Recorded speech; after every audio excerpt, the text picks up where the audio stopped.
Olá, bem-vindos a mais esse podcast da Comunidade de Novos Negócios. Hoje eu tenho uma convidada super especial, a Thaís Bueno. Thaís Bueno é especialista em experiência do cliente, é turismóloga, já estudava sobre isso lá na faculdade, né, Thaís? E agora ela também se especializa em jornada do cliente e é sobre isso que a gente vai falar hoje. Thaís, bem-vinda, obrigada por ter aceito o meu convite. Eu que agradeço o convite, Patrícia. É um prazer estar aqui com você. Obrigada, Thaís. Vamos lá. E a grande questão que a gente vai falar aqui hoje é sobre quem quer abrir um negócio, quem está nessa situação, pode sim pensar na jornada do cliente, no consumo do seu produto e serviço, mesmo antes, mesmo durante, mesmo pós. Né? Como que a gente faz para começar a pensar nisso mesmo antes desse negócio existir? Olha, a gente tem que pensar sempre o que o cliente quer, né? A gente tende a pensar muito no que a gente gostaria. Isso é uma coisa muito engraçada nas consultorias, quando a gente pergunta para as pessoas, né? Qual que é a sua missão? Ganhar dinheiro? Não, isso é o que você quer, mas o que você quer entregar? O que seu cliente espera, né? Então, isso pode ser pensado desde lá do começo, né? O que você quer entregar para o seu cliente? Aonde você quer ser diferente dos seus concorrentes, né? O que você pode fazer para se destacar nesse mercado? Penso que esse é o primeiro caminho para a gente começar a pensar na jornada do cliente desde o início. Então, a gente conhecer a fundo o nosso cliente é o primeiro passo. Né? Saber quem é ele, o que ele deseja, o que ele espera, quais são as dores deles e os desejos dele. A partir dali, a gente consegue começar a pensar em como melhorar a jornada dele nesse processo. Legal. Então você está dizendo para nós assim que não é só o que fazer, mas o que eu quero entregar junto com aquele produto e serviço. É isso? Isso, é isso mesmo. Como é que faz essa avaliação? Olha, isso é muito. A gente consegue verificar muito em pesquisa de avaliação, né? Em pesquisa de satisfação. E as pesquisas que vêm, inclusive, espontaneamente por meio das mídias, por meio, né? Hoje a gente tem. A gente falava que antigamente uma pessoa insatisfeita falava para 10 e uma satisfeita falava para um. Hoje isso se tornou muito maior com as redes sociais, né? Uma pessoa insatisfeita hoje, com sorte, ela fala para umas 200 ali nos stories delas. Isso se aquilo não viralizar, né? Então, hoje a gente tem muita feedback espontâneo, né? Isso é uma coisa boa, não é uma coisa ruim, apesar da maioria das pessoas ter medo das avaliações. Então, mas as avaliações são uma das formas. Outra forma é você buscar essas avaliações, né? Você aplicar pesquisa de satisfação e também ter outras metodologias, como cliente oculto, algumas coisas que você consegue ter uma visão externa do seu negócio, avaliando todos os pontos de contato do cliente. Isso reforça o que você falou lá no início, né? Que não é o que você acha, é o que o cliente te diz. Então, o que você me trouxe me fez pensar aqui que deixe um canal aberto para o cliente se expressar e que você tenha um acesso fácil a essas respostas, que não necessariamente é a rede social. Então, assim, se é uma crítica, né? Deixe aqui sua opinião, seja uma simples caixa de acrílico que tem lá no seu caixa, ou que seja um chat de um WhatsApp que você possa ali manifestar a sua insatisfação, né? Então, isso é um caminho positivo. Como é que você vê isso? Ouvir o cliente hoje é a maior oportunidade que a gente tem, né? Eu até falei aqui do cliente oculto, você está pagando uma pessoa para te dar opinião, e geralmente os clientes querem te dar opinião de graça, né? Basta você estimular que ele faça isso, né? Então, para mim, isso é o mais positivo possível, de qualquer forma. Não existe uma forma certa, uma forma errada. Pode ser pesquisa de satisfação por Google Forms, por acrílico na empresa, uma caixinha de sapato encapada, sugestão. Qualquer coisa que você busque a informação do cliente, ela é muito válida. A forma como eu gosto, Patrícia, de colocar é o NPS, que é de 0 a 10, quanto você indica para o seu melhor amigo. E aí, na fórmula original, ele deixa um espaço para o comentário. Percebi que as pessoas não têm o hábito de comentar. Então, como que eu gosto de fazer? Eu coloco de 0 a 10 quanto você indicaria e o que você mais gostou na tarará, e o que você acha que poderia melhorar. Porque por mais que a pessoa tenha dado 10, ela às vezes acha alguma coisa que pode melhorar ali. Então, isso para mim é a pesquisa mais rica hoje que a gente consegue fazer com o cliente para dar ponto de contato de de sugestão para melhoria, de entender como é que ele está vendo a nossa empresa mesmo de fato. Uhum. O NPS ele é bem legal, né? A gente usa aqui no Sebrae também, inclusive. Mas isso que você trouxe das duas perguntas depois, ela é fantástica, porque o NPS ele me traz um indicador se eu indicaria para mais pessoas. Então você aumentaria o seu market share com o NPS. Market share, gente, é o número de clientes que a minha empresa atende. Porém, ele não mostra a satisfação, né? Ele mostra que você sim indicaria, por estar satisfeito, que seja que parcialmente, por ser uma experiência legal e tal. Mas as duas perguntas que você sugere, e aí, se eu puder, né, reforçar isso que você trouxe, são fantásticas, porque mostram a satisfação, né? No sentido de, eu melhoraria isso, e isso aqui já está muito bom, né? Então, eles se complementam. Achei muito legal a sua sugestão, bem, bem legal mesmo. E outra questão, Thaís, é com relação a atenção a este canal que você deixa aberto. Então, se você coloca lá nas suas redes sociais o WhatsApp do seu negócio, não é daqui 2 dias que eu vou responder esse cliente. Então, a velocidade de WhatsApp tem que ser respeitada, que é ali 15 minutos, 20 minutos de tempo de resposta. E nós tivemos uma experiência, trabalhamos juntas num projeto, né, Thaís? Lá já em 2016, que a gente estava comentando, onde a gente aplicava uma ferramenta que o cliente olhava para o seu negócio e que acessava todos os canais que essa empresa deixava disponível, né? Então, a gente via que lá no site tinha um e-mail do Fale Conosco que não funcionava. E a empresa que a gente atendia só percebia quando voltava o relatório dessa ferramenta, que é o turista oculto, o cliente oculto, né? E que, não está funcionando. Aí que ia acionar a empresa e tal. Então, quantos clientes não passaram por este canal e simplesmente não foram respondidos, né? Então, é um ponto de atenção. Me traga mais exemplos, Thaís, com relação a isso. Isso é uma coisa absurda, né? Aquele e-mail lá, às vezes eles nem sabiam para onde ia. Tava no site, a pessoa que fez o site colocou lá, eles nunca nem sabiam que aquilo, para onde ia, né, Patrícia? Era uma coisa assim que a gente ficava horrorizada. Mas é assim, o cliente, quando ele te procura, ele quer ser atendido pelo canal que ele entrou em contato. Se ele te mandou o WhatsApp, ele quer falar pelo WhatsApp. Se ele te mandou no Insta, outra coisa que acaba comigo é quando a pessoa manda no Insta, oi, me passa seu WhatsApp. Mas por quê? Se eu só responder se tem reserva hoje, tem que fazer reserva no restaurante? Me passa seu WhatsApp. Mas por que você não me responde aqui se eu tenho que fazer reserva ou não? Né? É a mesma mensagem, né? A pessoa está no computador, está no celular, é a mesma coisa.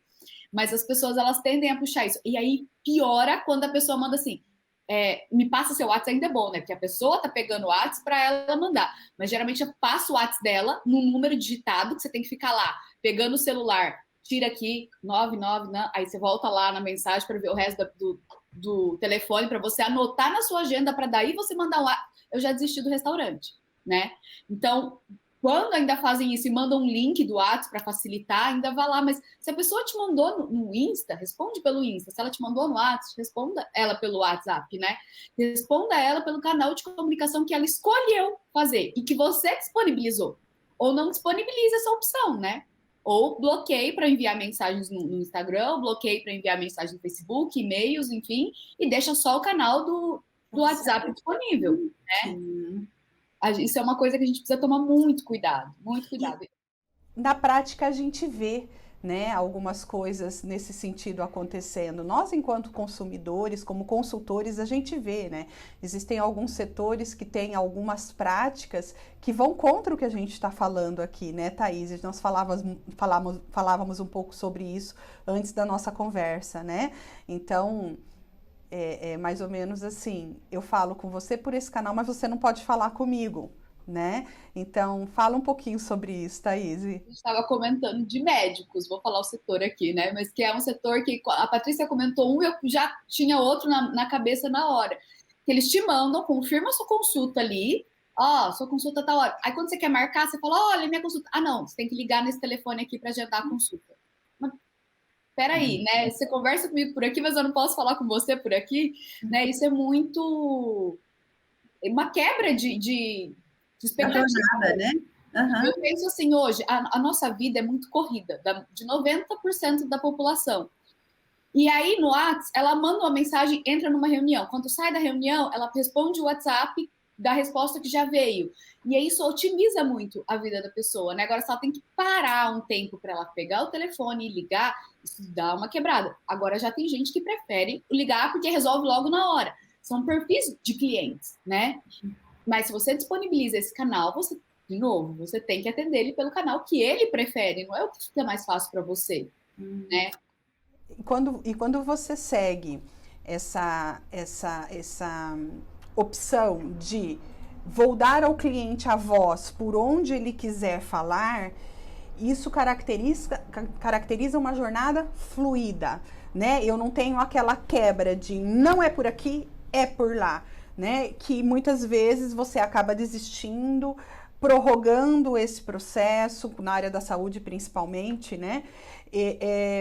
Então, o segredo de uma jornada de sucesso é uma jornada fluida, onde o cliente tem a sua dor resolvida e a sua necessidade atendida. Quando a gente fala em dor, a sua necessidade atendida, o que ele busca, uma experiência legal durante todo o processo e uma satisfação e o NPS, que é a nossa indicação. Ok, é isso? Esse é o segredo? Gerando o mínimo de atrito possível nesse processo, né? Então, a gente tem que mapear todos os pontos que o cliente vai ter contato com a gente de alguma forma, né? Desde o início, como é que ele começa a considerar você como uma solução para o problema que ele tem. Então, desde lá, a gente precisa mapear quais são os pontos que ele vai entrar em contato com a gente e quais podem ser as frustrações que ele está tendo naquele ponto, né? Então, quais são os sentimentos que aquele momento gera e quais frustrações que isso pode gerar e como é que a gente consegue diminuir. Então, é a gente mapear isso mesmo. Então, desde o começo, quando ele começa a ter consciência do problema, porque às vezes ele não sabe que ele tem um problema.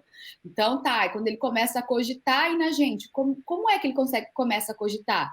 E daí, como é que ele vai me achar? Ele vai pôr no Google, consultora, nanana, tá, e vai me achar? Não vai. Como é que eu diminuo o atrito em cada uma dessas coisas, né?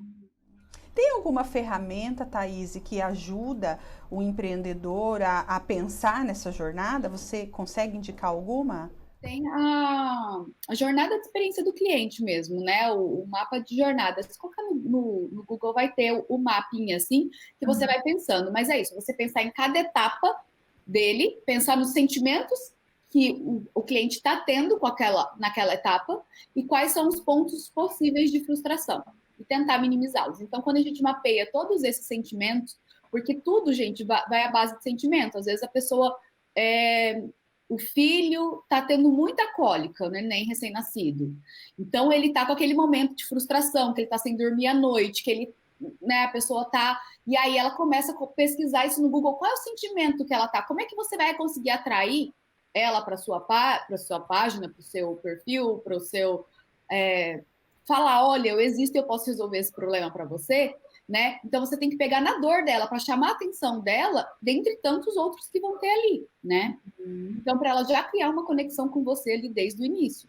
Então, quando a gente mapeia quais são as necessidades, os desejos daquela pessoa, os sentimentos que ela está tendo em cada uma daquelas ações, é a forma mais fácil para a gente conseguir desenhar uma jornada fluida para que ele não tenha nenhum atrito que interrompa a experiência dele e que ele desista do seu serviço. Mas duas considerações, né? A primeira, sim, é que essa ferramenta não é só para empresas que querem começar, mas para empresas que já estão no mercado, podem ajustar a sua jornada, né? Isso acho que é um ponto. E o segundo seria que fazer esse exercício, porque quem que vai te responder os sentimentos? São seu cliente. Podem surgir insights para um novo produto ou serviço para o seu negócio, né? Que muitas vezes você hoje não tem, né? Então, a gente pode ficar antenado quais as dores. A gente começou a conversa falando isso, né, Thaís? Quais as dores, quais as necessidades eu resolvo do meu cliente, podem me trazer ali oportunidades de negócio, de novos negócios, né? Quando a gente fala disso, eu sou a louca da Disney, né? Então, eu sou apaixonada pela metodologia da Disney. A minha experiência com a Disney foi assim: nunca quis ir, foi uma viagem horrível, brigava o tempo inteiro com as pessoas que eu tava com um ex-namorado no final de um relacionamento, tudo errado. E foi muito ruim. E mesmo assim eu voltei apaixonado pela Disney, louca pela Disney. E falei assim, gente, o que esse lugar tem? Eu tava conversando com um consultor de São Paulo que vinha, lembra, Patrícia? Isso em 2013, gente. E aí, pra cá, e ele falou assim: lê um livro, que chama Nos Bastidores da Disney. E aí, quando eu li esse livro, eu vi que a Disney tinha uma metodologia por trás. Então, eu comecei a estudar muito isso. E a Disney, agora voltando para a realidade, a metodologia da Disney, ela fala que a gente tem. O primeiro passo é a gente conhecer a fundo o cliente. É a gestologia que ele chama, né? É o estudo do cliente. É você realmente entender o cliente a fundo. Quais são as necessidades dele, as expectativas, os estereótipos, o que ele pensa do seu negócio, qual é o estereótipo que ele tem do seu negócio, né? E o estereótipo positivo e o negativo. Muito legal. Agradeço aqui todas essas dicas que você trouxe, foi riquíssima a nossa conversa. E assim, é algo, um ponto importante hoje, principalmente olhando essa mudança de necessidades que o consumidor apresenta por tudo que nós passamos, né? Então, os hábitos de consumo mudaram, a questão de preferências, de dores, e até às vezes o meu negócio precisa ser repensado, mesmo que ele já exista, né? Então, o que você trouxe aqui, com certeza vai fazer cada um que está ouvindo esse podcast, vendo esse podcast, consiga fazer essa reflexão. Thaís, muito obrigada mais uma vez, obrigada por ter aceito aí o nosso convite, né? E assim, eu também me apaixonei pela Disney. A Paty também é louca da Disney. Exatamente, mas também